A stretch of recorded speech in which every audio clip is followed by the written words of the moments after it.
Untuk mengetahui perkembangan pencarian korban dan juga bagaimana peta mitigasi bencana alam di wilayah Jawa bagian selatan terutama yang baru kemarin longsor Cilacap dan Banjarnegara. Kami sudah bersama dengan Kapus Datin BNPB Abdul Muhari. Selamat malam Pak Muhari. Selamat malam, Mas Baim.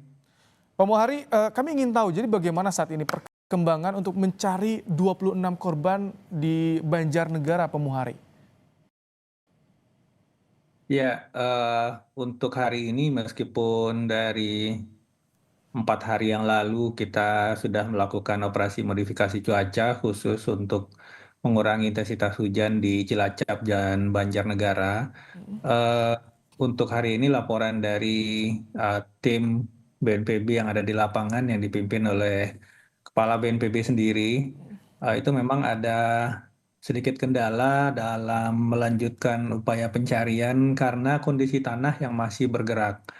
Jadi ini kemudian memberikan atau menjadi pertimbangan keselamatan untuk menjamin eh, personil kita di lapangan, personil gabungan, karena kondisi tanah yang masih bergerak ini beberapa kali pencarian kemudian dihentikan sehingga posisi dari jumlah korban yang ditemukan belum bergerak dari posisi kemarin, yaitu 2 orang meninggal dunia dan 26 itu masih dinyatakan hilang, Mas Baim.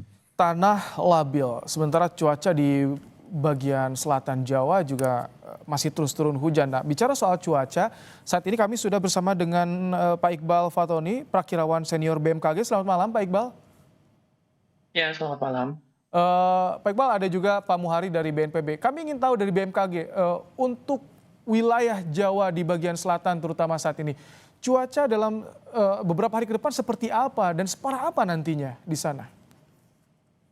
Ya, untuk wilayah di Jawa bagian selatan ya, terutama di wilayah Jawa Tengah sendiri memang masih ada potensi hujan ringan hingga sedang atau, bahkan lebat ya untuk wilayahnya.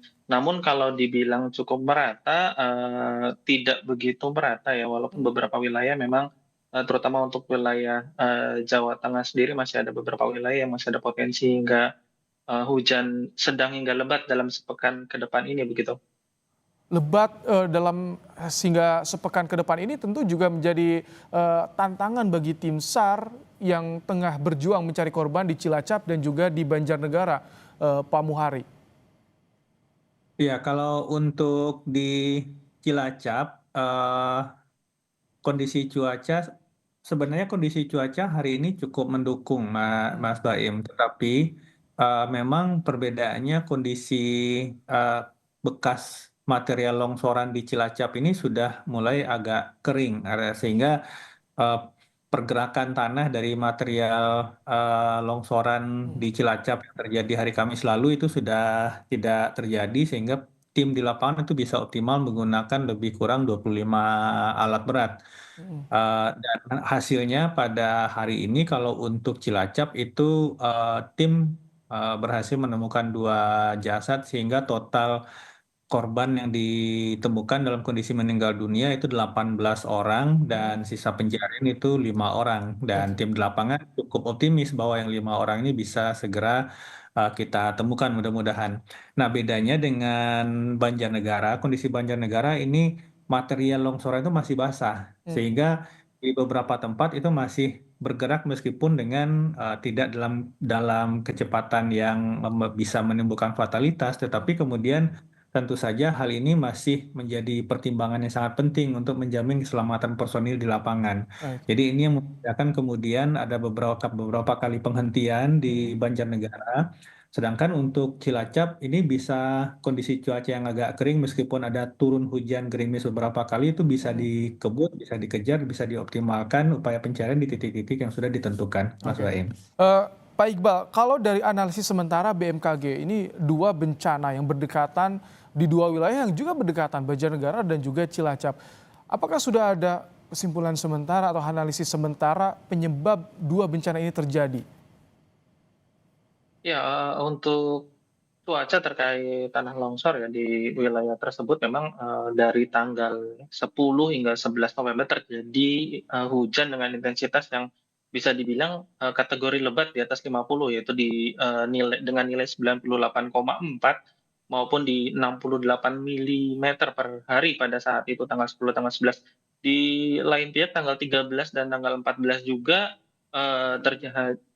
terjadi hujan walaupun intensitasnya tidak setinggi di tanggal 10 dan 11, dikarenakan sudah beberapa hari juga terjadi hujan di wilayah tersebut, maka memicu terjadinya longsor di wilayah tersebut walaupun hujannya intensitasnya tidak begitu tinggi begitu. Hmm. Dan kalau dilihat dari dinamika atmosfernya sendiri pada saat itu, Hmm. aktivitas NGO maupun aktivitas gelombang Kelvin yang cukup aktif disertai adanya sirkulasi di sekitar wilayah Samudra Hindia Selatannya, wilayah di Pulau Jawa, Artinya perkiraan ini sudah mendukung potensi tersampaikan pertumbuhan awan sebetulnya ya, hujan begitu. Pak Iqbal. Perkiraan-perkiraan cuaca dengan hujan intensitas tinggi di wilayah tadi itu sudah tersampaikan sebetulnya kepada Forkopimda ataupun juga termasuk pada BNPB.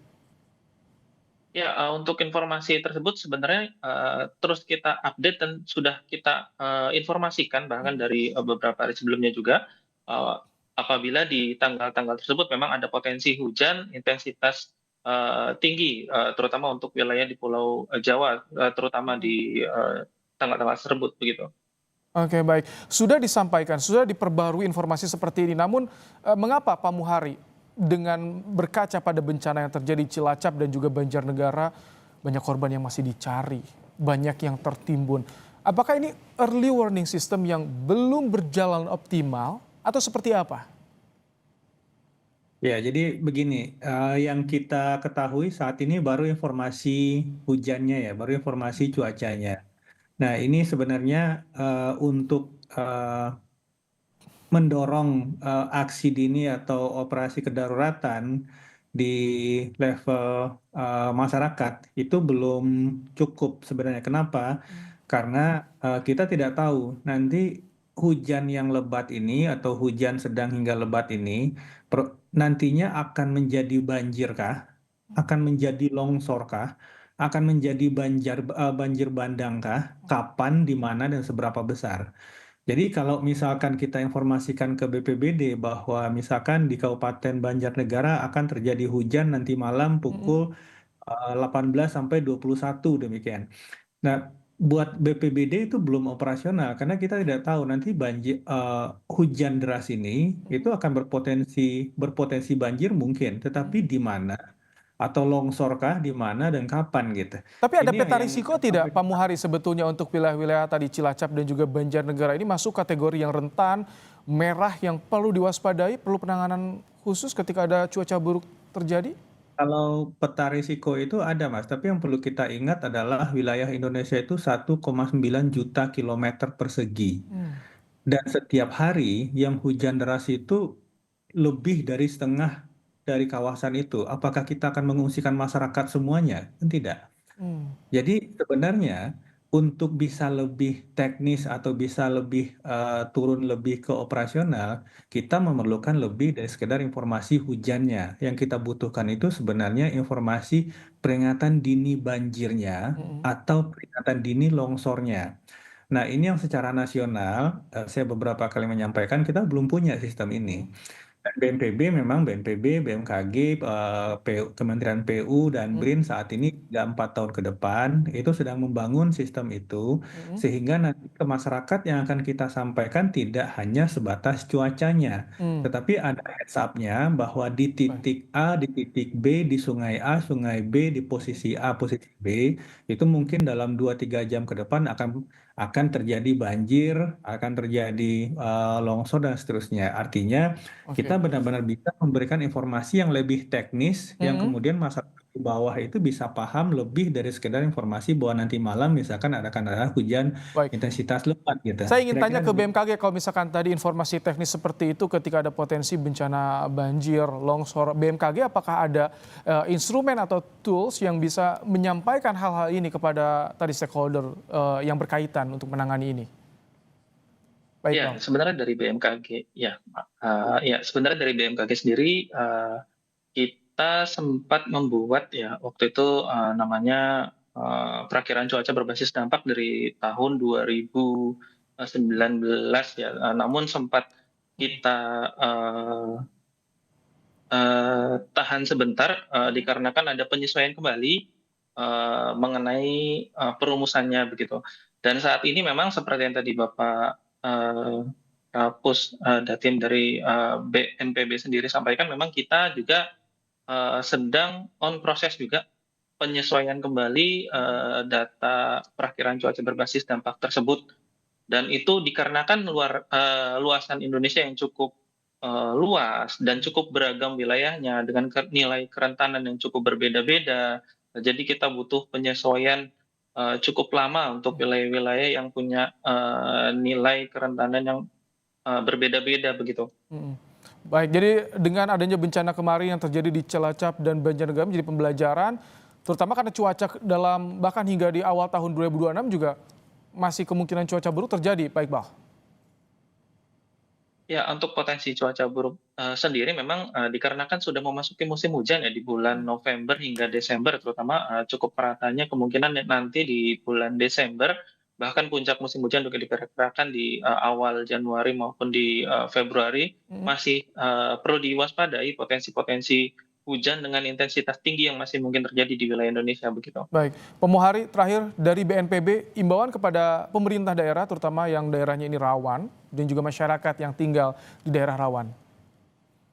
Ada dua hal, Mas Baim. Untuk pemerintah yang pertama adalah memang untuk saat ini kita tahu biasanya pada akhir tahun dan awal tahun itu kondisi anggaran pemerintah daerah di akhir tahun itu sudah mau habis, di awal tahun itu belum operasional. Sedangkan bencana paling banyaknya itu di fase ini. Nah, BNPB mendorong pemerintah daerah untuk segera menetapkan status siaga darurat bagi daerah-daerah yang memang dalam tanda kutip frekuensi kejadian banjir dan longsornya itu setiap tahun. Oke. Ini akan membuka ruang bagi pemerintah pusat khususnya BNPB untuk bisa mengintervensi personil, alat, perangkat, sarana, dan anggaran. Sehingga kami benar-benar bisa masuk dari sebelum terjadinya bencana. Jadi artinya apakah pemerintah daerah memerlukan dukungan anggaran dan personil misalkan untuk melakukan pengerukan alur sungai, pendalaman alur sungai, kita tahu ini selalu bermasalah di daerah. Apakah daerah membutuhkan dukungan pompa-pompa untuk bisa mencegah terjadinya genangan seperti yang terjadi di Semarang 2 minggu yang lalu? Misalkan itu bisa kita Baik, lakukan. Sama daerah menetapkan status siaga darurat ini yang kita dorong di daerah. baik. Baik. Terima kasih Pak Abdul Muhari, Kapusdatin BNPB, dan juga Pak Iqbal Fatoni, Prakirawan Senior BMKG, telah bergabung di program Kompas.